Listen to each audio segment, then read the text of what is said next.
Good evening, everyone. Welcome, welcome. Greetings, my name is Corinne Gibson and I'm the Director for the Office for Inclusive Excellence.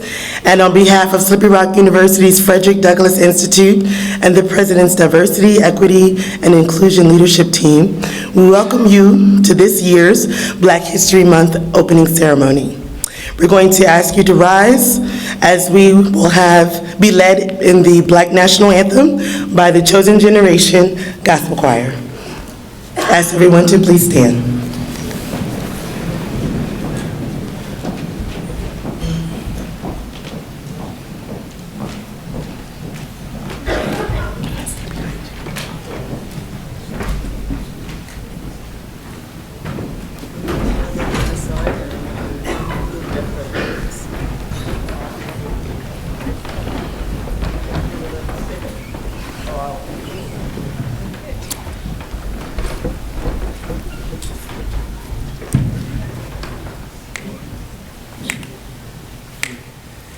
Lift every voice and sing, children and heaven ring, ring with the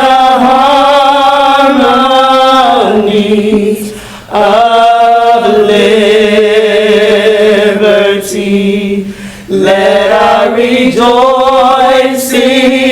rise high as the listening skies. Let it resound loud as the rolling seas. Sing a song full of the faith that the dark past has taught us. Sing a song full of the hope that the present has brought us. Facing the rising sun of our new day begun. Let us march on till victory is won. Let's give them a hand. You may be seated.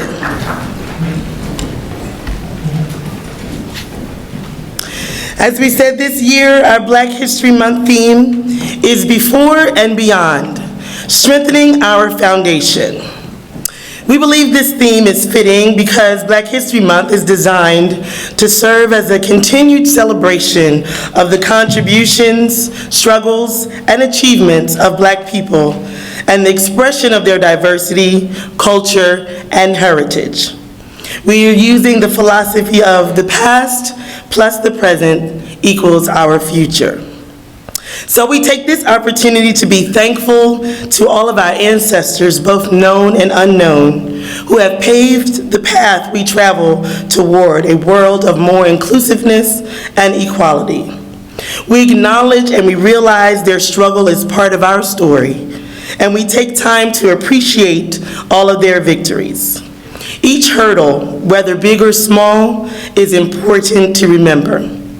Both the ones made famous from history and the ones more personal of our family members and our friends, because it is our past that informs the future. So we take this time to remember and give thanks by using the Swahili word of thanks, which is Ashe. Repeat after me, Ashe. So this month is not meant to just celebrate, praise, and exalt Black culture, but rather it's here to educate those who may have been ignorant to our history. Like many of our celebrations in the past, this month is filled with both educational and engaging programs put on by various organizations across campus. You will be sure to see our Black History Month calendar poster is hanging in the lobby of our Student Center and will be spread across campus throughout this whole month. Some of the events to look forward to is our Black Gender in the Media, What's on Display, Parts 1 and 2. We'll be discussing the angry black woman, the myth of both the angry black woman and the cool pose. We'll have a discussion on the 13th Amendment from the movie made famous by Avery DeVray called 13th, as we discuss the mass incarceration of black people. We'll have discussions on the origin of black history, a soul food tasting, not a plate, a tasting, a poetry slam, and we'll end with the lovely Ebony Ball to commemorate all of the lovely events of the month. So please be sure to look out for all of the great events, and many more than I mentioned will be coming on throughout this month. We recognize the need to learn from the past to make a difference to the future. In doing this, it is hoped to make a real difference in our society today. We thank you for coming, and we will have another selection represented from our Chosen Generation Gospel Choir by Mr. Odell Richardson. Let's give him a hand as he comes.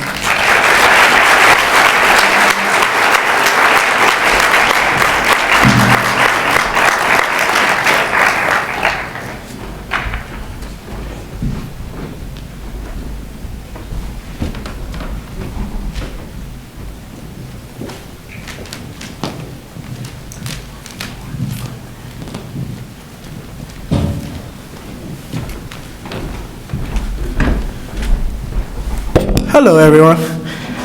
I didn't know I was up that fast, so please excuse my tardiness.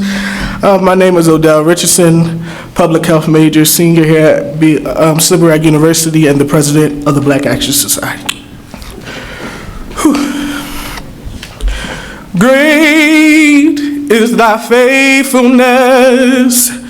Great is thy faithfulness.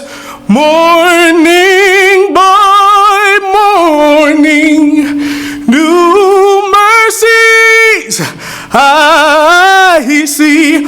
All I have needed, thine hands provided.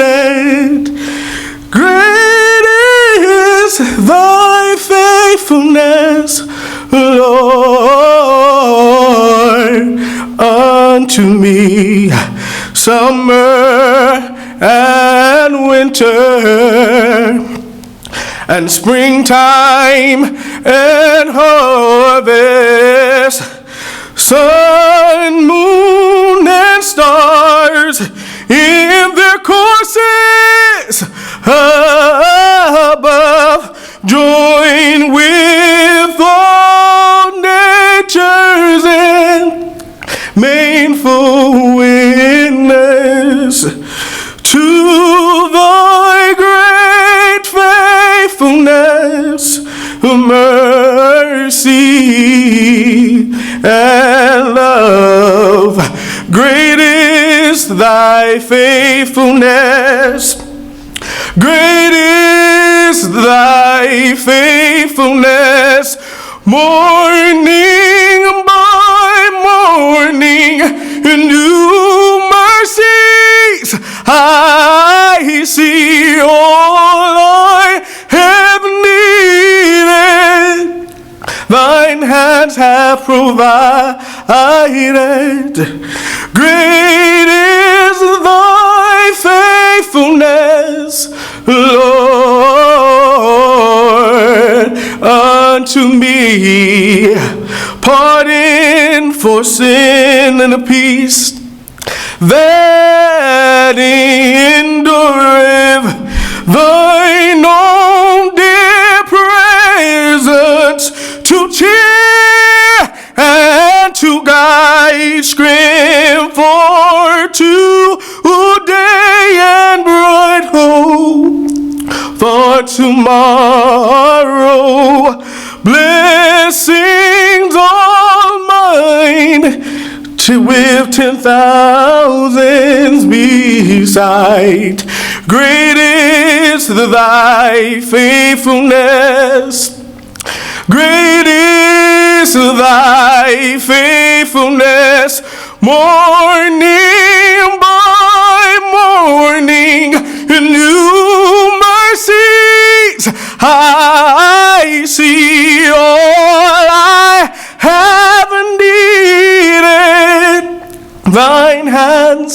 provided. Great is thy faithfulness. Great is thy faithfulness. Great is thy faithfulness,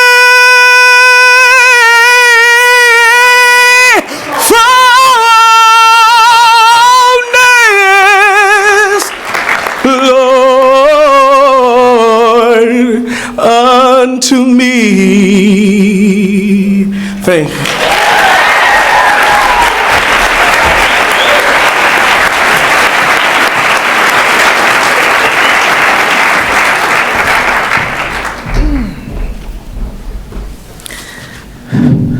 I feel like we should all say amen after that. Amen. Well, thank you so much for coming out to this event tonight. I am Ursula Payne, and I am the director of the Frederick Douglass Institute. I'm so pleased to be with you tonight and to have the chance to introduce our guest speaker, Dr. Thomas Gaither. I would first like to thank the Diversity, Equity, and Inclusion Committee and Corinne Gibson for co-sponsoring this event. I first encountered Dr. Gaither as a student at SRU, and I had heard that he studied plants. Little did I know that he also was a civil rights worker who was raised in Great Falls, South Carolina, and worked as a field organizer for the Congress on Racial Equality during the 1961 Freedom Rides. Dr. Gaither received his BS from Claflin University and his MS from Atlanta University and his PhD from the University of Iowa. Dr. Gaither became a biology professor specializing in botany and taught here at Slippery Rock for 30 years until his retirement in 2007. Dr. Gaither has a great understanding of the civil rights movement and a great appreciation of what it takes to continue on a path of progress towards racial equality through these challenging times. Finally, he is a fascinating person, and we are all in for a lesson tonight. Without further ado, please join me in welcoming Dr. Thomas Gaither.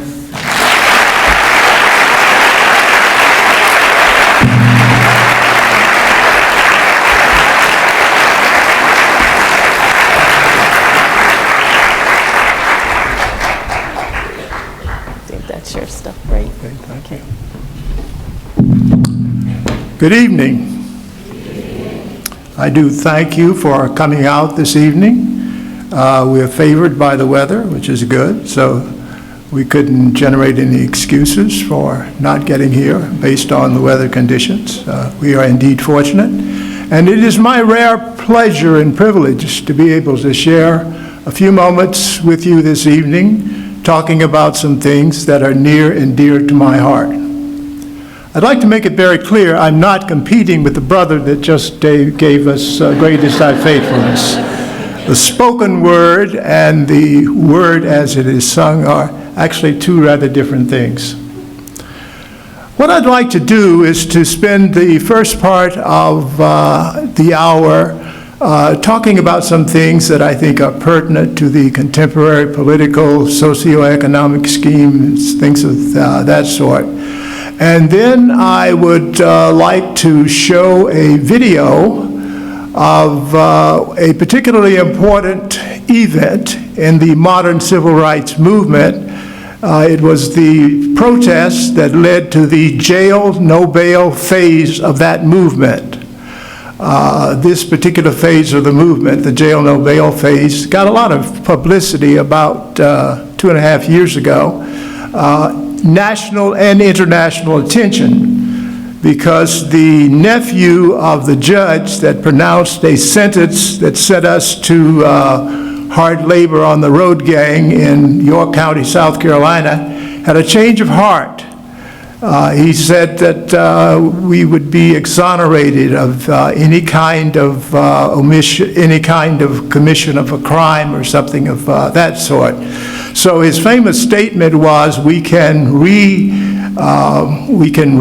history, or we can remake history. We can't make history, but we can make history right. That was sort of the substance there, that we made a mistake, we can't go back and correct that, but we can make history right from this point forward. So we're going to show that video. Actually, I'm quite glad to have the video. I am obviously part of the video, and that's good, and that is heartening. So I'm going to just try to find a title for my comments here, and the video, I will try to edit my time so that we can get you out of here in a reasonable time period when your attention span is still there and we still have your undivided attention. I've decided to label my comments "A Stony Road, Black People in America from the 1700s to now, audacious." That is too much for one to cover in an interval of a half hour or 45 minutes, or however long I should speak here. But we do hope to hit some nerves, we hope to hit some points, and we hope that you will go away inspired to do something about getting our country together. I don't say together again. I'm not quite sure where we've been, where you could really say that we were together, but I think we are divided now in a way or in a fashion that is unparalleled in my memory, and perhaps in the memory of some people who are nearly as old as I am. So, "A Stony Road, Black People in America from the 1700s until now." My very first statement sounds like I'm about to give a lecture in human biology here at Slippery Rock University. That statement is, the earliest evidence of humankind has been found on the continent of Africa. The bones and the DNA reveal that the origin of all humans is the same. So in a fundamental sense, we are all Africans. So perhaps we should call this month Human History Month, but that's a bit broad. We could get away with calling it Black History Month, but that fails to recognize that the history of black people in this country is also the history of everybody else, including, of course, the white people in this country. So perhaps we should conceptualize what the month is about. It is about American history, with a special emphasis on those contributions made to American history by people of color, by black people of African origin. Both our origins and our fate as a people are intertwined and interdependent. We depend on each other. We're all tied up there. And what happens to any one of us happens to any others of us, if we're really honest with how we relate to each other as beings. After a racial incident on this campus in the 1970s, it was decided that all faculty and staff should attend a session dealing with racial sensitivity. Now, there may be some of you out there who will identify with this suggestion. The objective of the session, sensitivity session, was to broaden the perspectives of faculty and staff on matters pertaining to race. I attended the sessions, and I had a colleague of Italian ancestry point out to me that we shared a common status, being immigrants. I did not question my colleague's motivation. However, the circumstances of his ancestral arrival were very different from mine. My ancestors did not choose to come to this country. They came here, they were forced to come here under very inhumane conditions. But that journey by my ancestors from the shores of Africa to the shores of the Western Hemisphere here has been labeled by historians as the Middle Passage. And what happened to the slaves during the Middle Passage was particularly cruel. They were rounded up, They were branded, they were chained, often in pairs, and they were imprisoned in close quarters, seldom more than 18 inches or so high.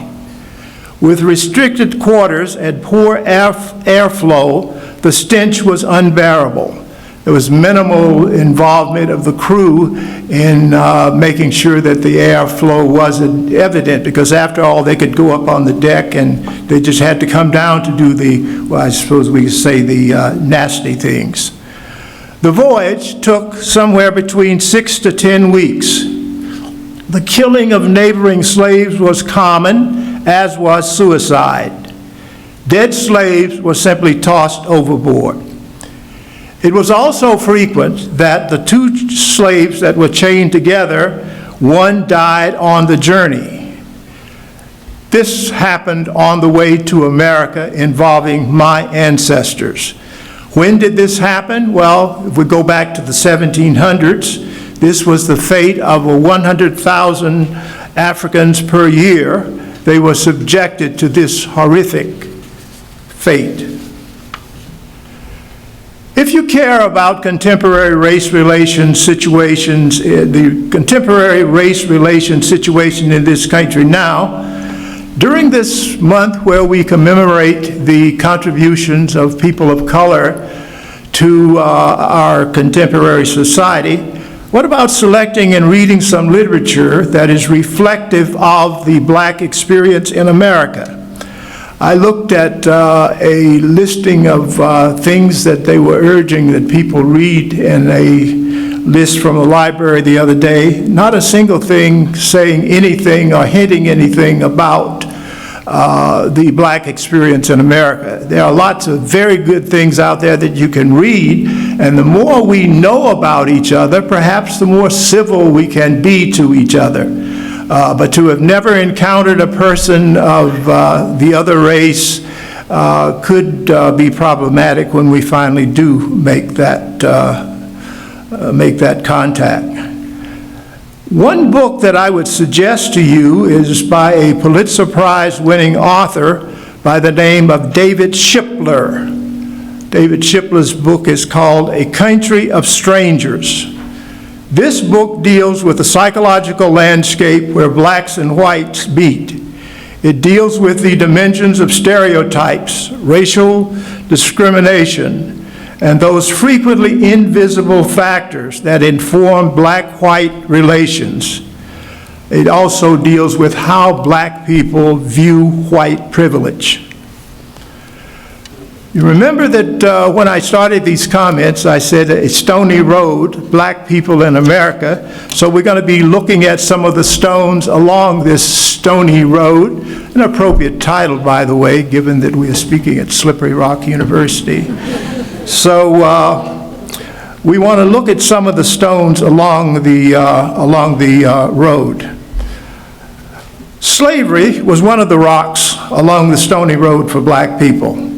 This cruel, inhumane institution of practice was abolished 150 years ago. Even though slaves were barred from learning to read or write, the reasoning of the slave owners was that if they could read or write, they would be difficult to control. They couldn't learn to read or write. They liberated, these liberated humans began to acquire greater economic and social power, and the reaction of the former slave owners was panic and outrage. It was during this period that the KKK was born. Now, as I'm talking about learning to read and write, my grandfather was just one generation out of slavery, and he had an interesting way of writing. He couldn't do cursive writing, but he could make the uppercase alphabets. So he would make the uppercase alphabets, and then he had specific points along the uppercase alphabets where he put a line over so that that was his version of cursive writing. Interesting, because he wanted to teach me how to do that, but I had already learned how to do real cursive writing. Still a good thing for grandfathers to spend time with their children trying to teach them something. The KKK's KKK would represent the original American terrorist organization. And they would direct their venomous, violent attacks against people who had been previously government officials, especially government officials who had something to do with the Reconstruction era. Bombings, lynchings, and acts of mob violence were commonplace during this time period. Post-Reconstruction laws were passed to restrict citizenship rights of liberated slaves. Racial segregation was a central theme of all these laws. An imaginary minstrel character named Jim Crow became the symbol of these restrictions. One of the major items commanding attention for these restrictions was voting rights.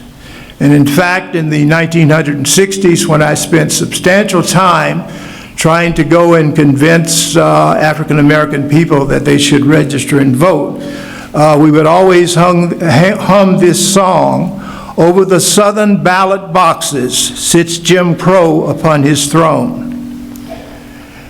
In some form, restrictions on voting have stayed around. They did stay around until the Civil Rights Act of 1964. With the likely reign of Jeff Sessions as Attorney General, equal rights protections for all Americans may again be seriously endangered. One of the ongoing efforts to restrict the voting rights of a significant group of our society has been built into the design of the war on drugs / mass incarceration. There's a very good book, I think, by an attorney named Michelle Alexander, and she presents a convincing argument that mass incarcerations represent the new Jim Crow. Just like slavery and the old Jim Crow, mass incarceration is part of a network of laws, policies, and customs that are engineered to permanently ensure a subordinate status for affected peoples based primarily on race. The inequities of the criminal justice system begin with the initial stop, search, plea bargaining, and sentencing. With the election of Barack Obama as president, a new or resurrected term became commonplace in our society. It entered our vocabulary, so to speak, and that word was colorblind. Can you believe a nation founded on racial considerations suddenly lost its ability to see color as a controlling component of race? We have to ask the question, how can a criminal justice system that is colorblind manage to round up, arrest, and imprison black and brown men when they are no more likely to commit crimes than white men of a similar age? Young black men are shot to death by law enforcement officers 21 times more frequently than similar-aged white men. At the moment, we have more than 2.4 million people in prison.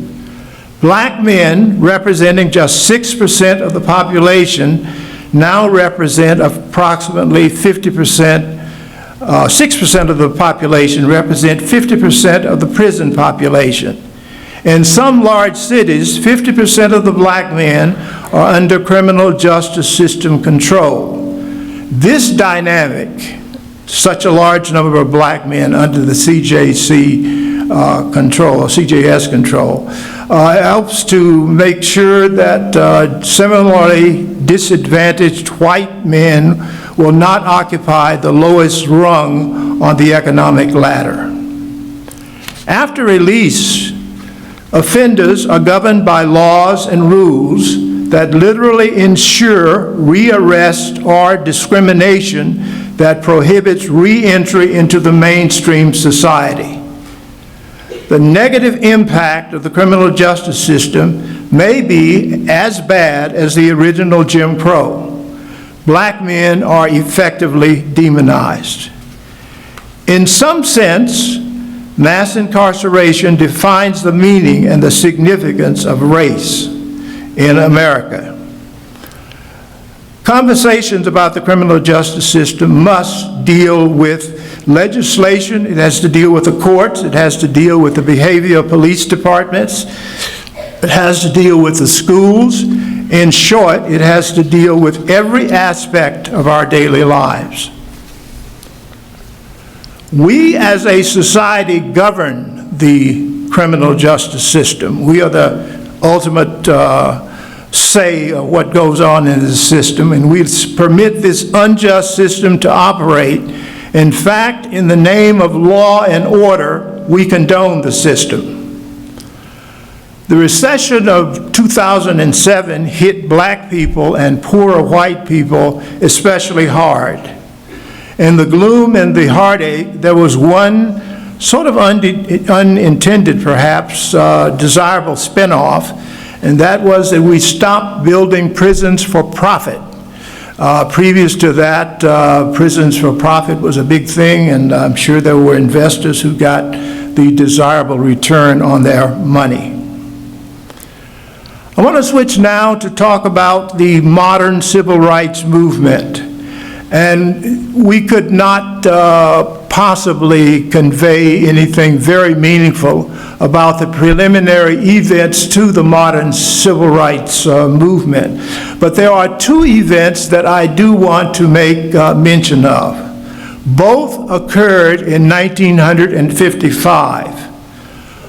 On December the 1st, 1955, Rosa Parks refused to give up her seat to a white man on a Montgomery, Alabama bus.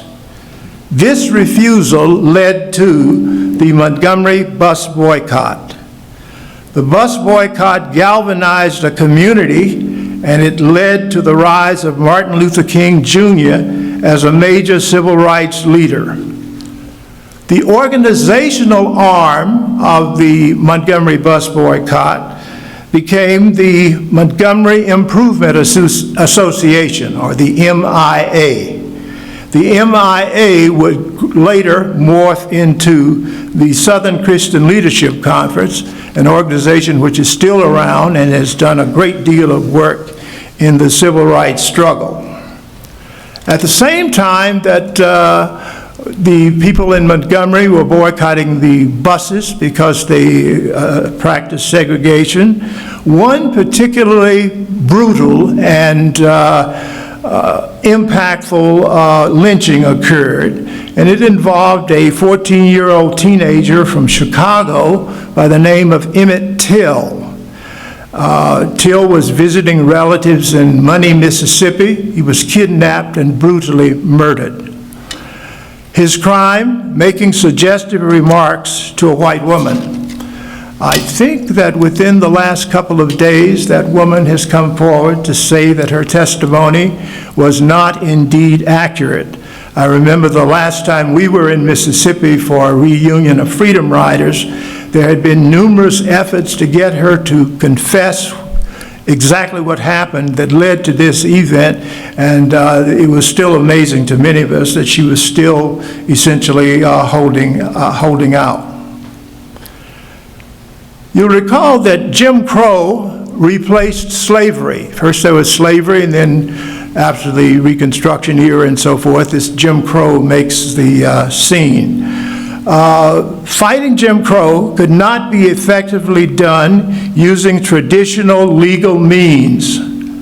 Changing the policy or changing the law was not enough. So it is into this social space, if that communicates to you. Some things happen in history over and over again, but then there's one signature event where the stars are appropriately aligned, and what's been done many times before suddenly has sway in terms of its influence. So this Montgomery bus boycott and events of that sort were events that sort of created the social space in which we could have the modern activist phase of the civil rights movement. The modern sit-in movement started February 1st of 1960 in Greensboro, North Carolina. The time was 1960, the place the USA. That February 1st was a history-making day. From Greensboro all across the land, the news spread far and wide, that quietly but bravely youth took a giant stride. Heed the call, Americans all, side by equal side. Brothers, sit in dignity, oh, and sisters, sit in pride.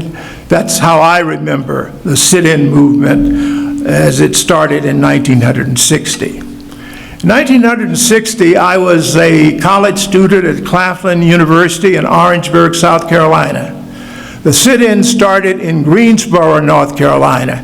And as soon as we saw on the news that the students in Greensboro were sitting in and demanding their rights to use lunch counters on a first-class basis, there was no question that we had to move also.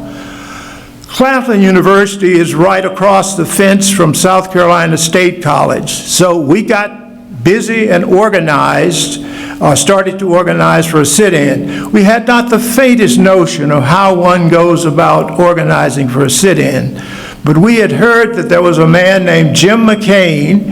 He was an organizer for the Congress of Racial Equality, and if we could get him to come to our campus, he could give us some pointers on how to use nonviolent strategies to counter segregation at lunch counters. So we were lucky enough to get Jim McCain, and we did organize sit-ins. And at one point, I think it was maybe February the 18th or the 19th of 1960, we had a mass march that resulted in the arrest of about 350 people. There were so many people until the city jail was filled, the county jail was filled, and so the maintenance yard where they kept the trucks for maintaining the roads and so forth, we had people standing out there. Temperature was about 25 degrees, so it was not a very pleasant experience. I remember that I was in one of the columns going into the downtown area, and the police stopped us, halt, halt. Will the leader step forward? All of the people in the column stepped forward. So they just kept taking people, load up one paddy wagon, take them, dump them off, essentially.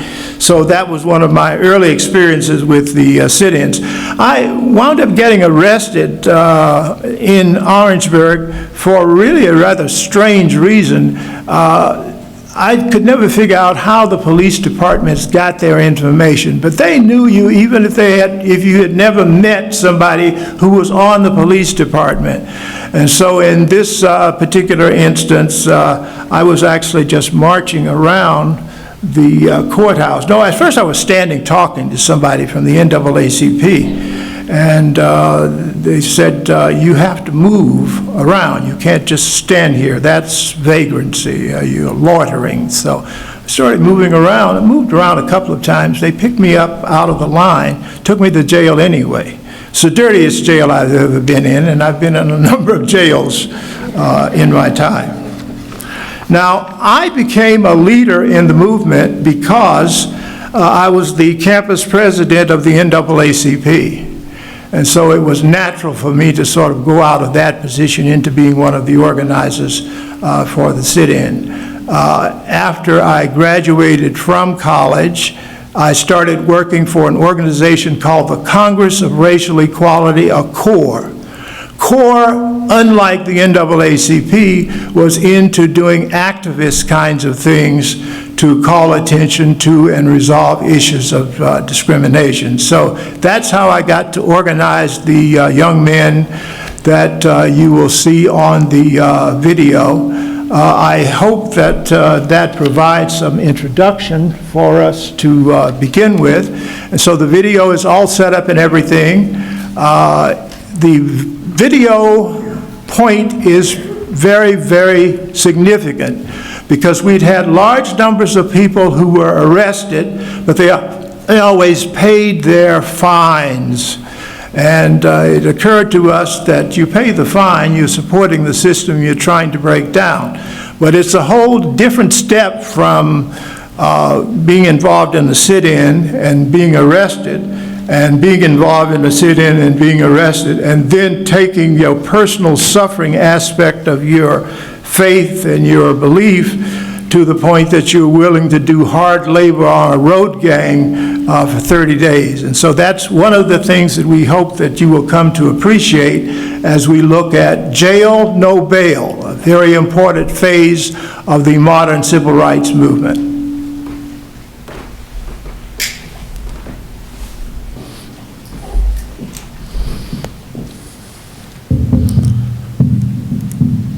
Ursula tells me we are preparing for questions. Let me just add a couple of comments after you have seen the video. The question often is, where are the guys who were involved in this protest now? 7 of the 9 are still surviving, some in good health, some in not very good health. One of the things that I think was a major plus for this particular protest was the impact that it had on the people who were involved in the protest. 2 of the guys you saw up there were lawyers, or they became lawyers.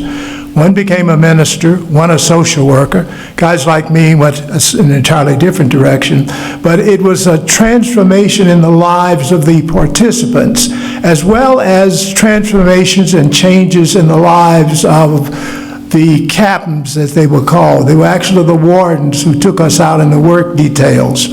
When we first got there, they didn't like it that we sang freedom songs.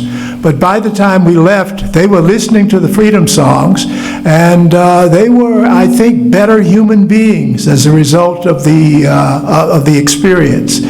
In fact, in interactions with them after this event, they said those boys were really committed and they were very good workers. And so that was really one of these sort of old Gandhian tactics for appealing to the humanity of another human being and then having that person come around and meet you so that we can truly be brothers and sisters. I just wanted to add that. I would take some questions. Where's Ursula?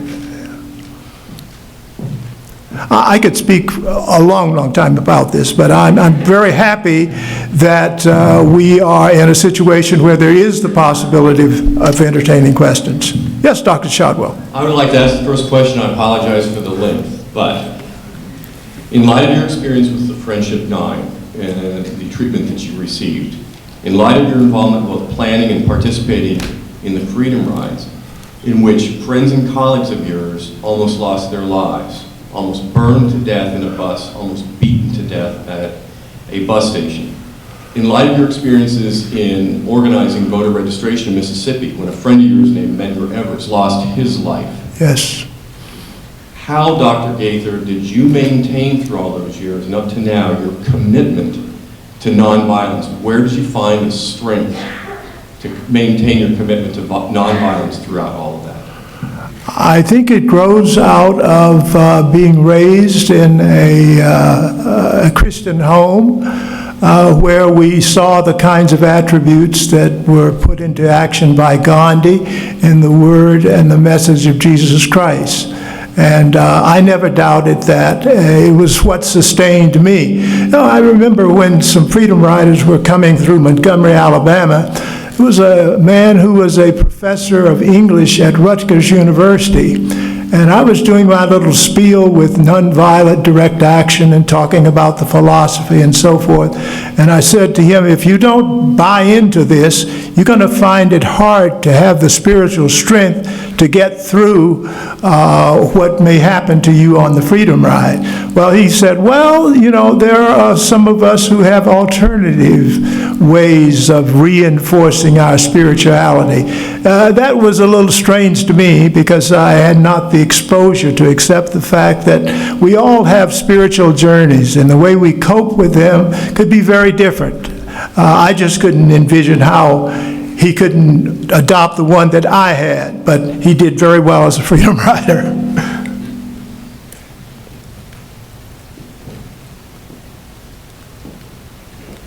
Wow. That's, okay.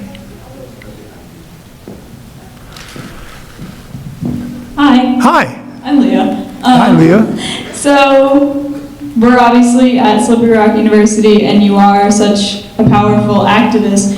What would you have to say to the students in the room who aspire to also be activists? Some of the same issues that we were fighting in 1960 are still around.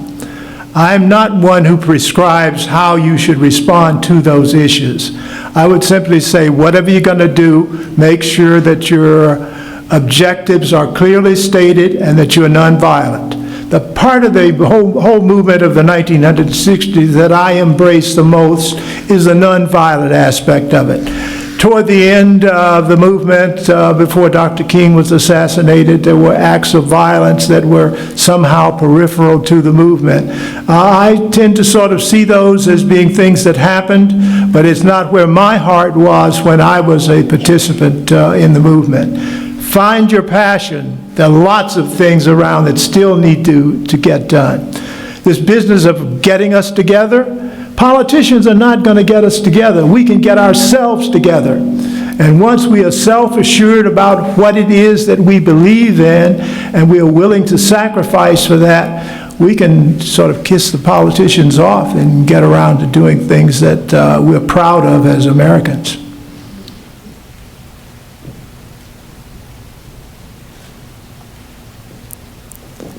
Yes. How can we keep history from repeating itself to reaching these points again in this system? I think one of the things we have to do is to make sure that we know the history of the past. Because I see a lot of things happening now, and if you knew the history of how we respond knee-jerk to those things, you'll say, that didn't work the last time. Humankind is sort of strange in that we seem to have to make the same mistakes over and over and over again. We will not address that question out of ignorance. We must address it from a point of strength and a knowledge of what has happened in the past. So again, find your passion, go about it. There are lots of things out there that need to get done. Yes. Good evening. Thank you for being here. Thank you. April 4, 1968, 6:01 p.m. With what happened that evening, where were you and how did it impact you, and what did you do in days to come? Well, I had the pleasure of knowing Dr. King. I was not in his inner circle. I was deeply moved.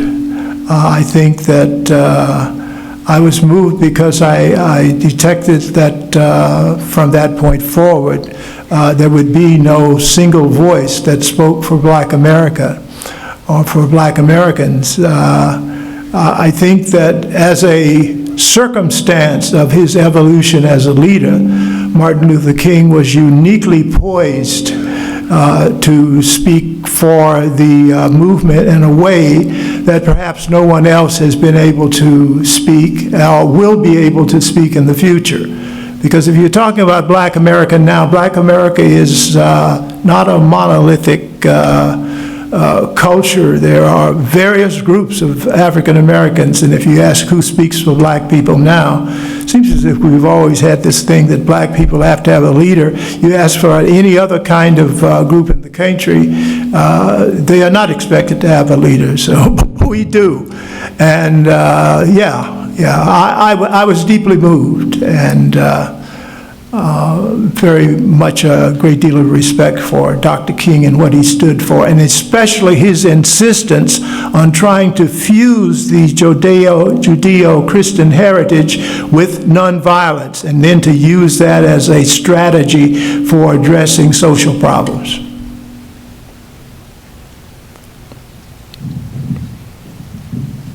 Do you think that we as Americans or a society now have the ability to protest, demonstrate, move forward nonviolently, or have we crossed that line? No, I think that the potential is there. I'm very heartened by the numerous protests here after the inauguration of the current president.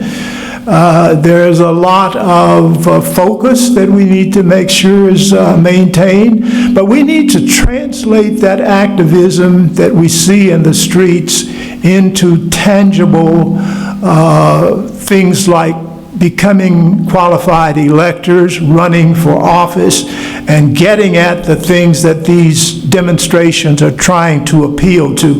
We need to be the people who are calling those shots and not going and trying to bend the ear of someone who's completely deaf and ascribes to a reality that's not quite what we ascribe to. We can do that, yes.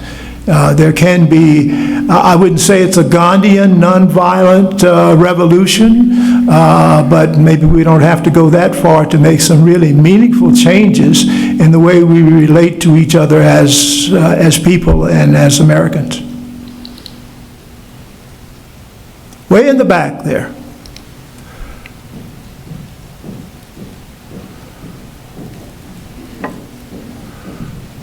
Hi, I'm Kiana. Hi, Kiana. First, I wanted to thank you for everything that you've done as a young African-American student today. Thank you. And my question was, what do you feel is the biggest obstacle for young, underrepresented students like that we're facing today to be able to make change and overcome some of the obstacles today?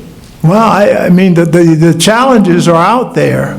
I don't know really, other than our own commitment to address those challenges, that there's really anything that stands in the way.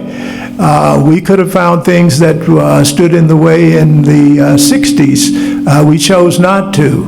Perhaps we are not a part of the momentum that was captivating for us in the 60s, but we can rekindle that momentum forward to do some very positive things about our own lives and about life in America.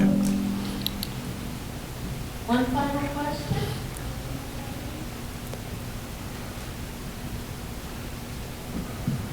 Yes. I think that most of us in this room might agree that one of our biggest and most important assets in this nation and in the world is the youth. That's right, yes. What would you say to educators, and I'm sure there are some in this room, who have the opportunity to embrace that youth and influence them, to strengthen them, to understand the complexity of what it will take to blend a society so that it is productive, so that it is productive and caring more toward each other? Because I think that's what maybe some of the goal might be. Yeah. Would we agree on that? Yes. We need to show the young people the historical models of the past. And in doing that, we need to know and understand the history and how these complex interactions between historical factors can be channeled. And teachers have an awesome responsibility in this regard.